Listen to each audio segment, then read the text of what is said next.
And that's the reason why China is pushing back through its diplomats called wolf warriors. China conducts foreign policy through its military.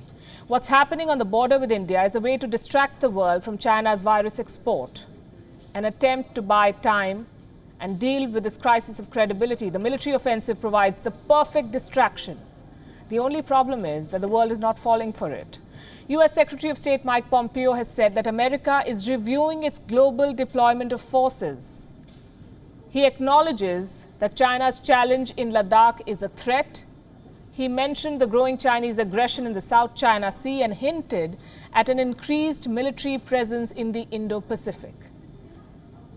This is going to dictate that in certain places there will be fewer American resources. There'll be other places. I just talked about the threat from the Chinese Communist Party. So now threats to India, threats to Vietnam, threats to Malaysia, Indonesia, South China Sea challenges, the Philippines. We're going to make sure we're postured appropriately to counter the PLA. We think that's the challenge of our time, and we're going to make sure we have resources in place to do that. To the extent that that change, the difference in what the United States decides to do, impacts adversely a threat someplace, it may be that other nations need to step up and take responsibility for their own defense in ways that they hadn't done previously.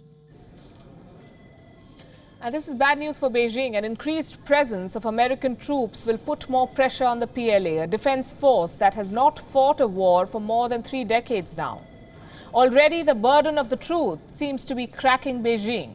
China repeatedly says it did not lose a single soldier in the Galwan clash, no casualties, says Beijing. But in its attempt at saber-rattling, the Global Times has made a slip. This piece came out 2 days ago. It's written by a certain Xu Hijin, the editor of the Global Times, a man known for stirring up hostilities through his tweets.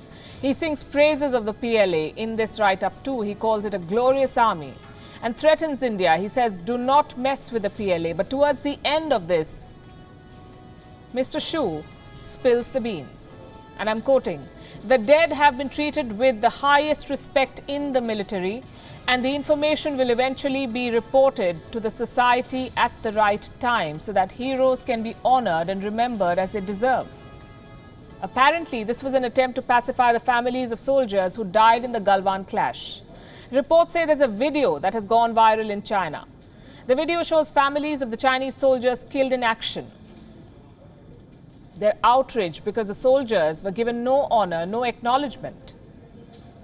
Now, we've not been able to independently verify this, but what we are saying next is a matter of record.